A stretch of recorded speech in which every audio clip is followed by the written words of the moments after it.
I'm not a die-hard Ratchet and Clank fan.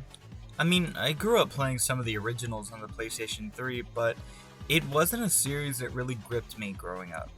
I have fond memories of playing Ratchet and Clank, but other games like Sonic Unleashed, Skyrim, Red Dead Redemption, and many other games of that era were just more my style at the time. However, as the years have gone by, my preferences have changed a lot, and to be honest, Rift Apart has become a classic for me, and it's only been out for about 2 years. The first thing I noticed when jumping into this game is the stunning graphical quality.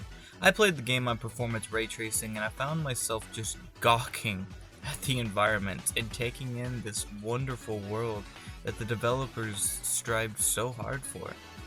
Every step that I take in this game, I can feel the heart and soul of every developer on the team and the amount of love that was put into this game. I never thought that I would say that a Ratchet and Clank game would have the best graphics in the industry, but quite honestly, it's really true. The smooth 60 FPS I got from performance ray tracing was amazing, and it made the gameplay silky smooth. I haven't tried the fidelity mode though, because I really don't want to sacrifice my FPS. The animations are mesmerizing. Even though most characters aren't human, the facial animations are so expressive and lively, and it makes the characters feel alive. It really pulls you in and you feel like you're a part of this world. If a character feels pain, you don't need to hear them say it because you can clearly read it on their face. It allows us to connect more with these characters. When it rains, Ratchet and Rivet's fur becomes wet and you can clearly see the weight of that water pulling on their fur. Something that small may not seem like a lot, but it really does show that this team went the extra mile to make their game a stunning experience. But what are graphics if the gameplay isn't good?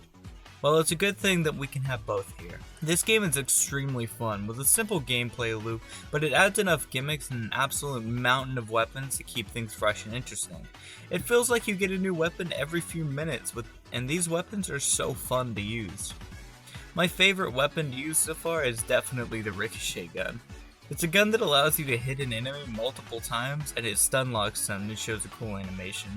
It's actually pretty funny watching these guys get hit too.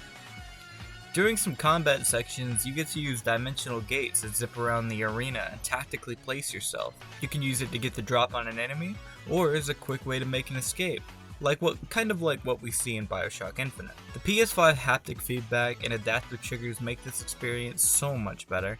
When firing a weapon, you get alternative firing modes depending on if you hold down the trigger fully or if you only press it down halfway, which allows for most weapons to have different firing modes and keeps things interesting. There really isn't a whole lot that I disliked about this game. If I had to say one thing though, I would say that it really wasn't that difficult. I know this game was catered towards kids, but it really could have benefited from a higher difficulty. I played on one of the harder difficulties, and even then, I really didn't feel that much of a challenge.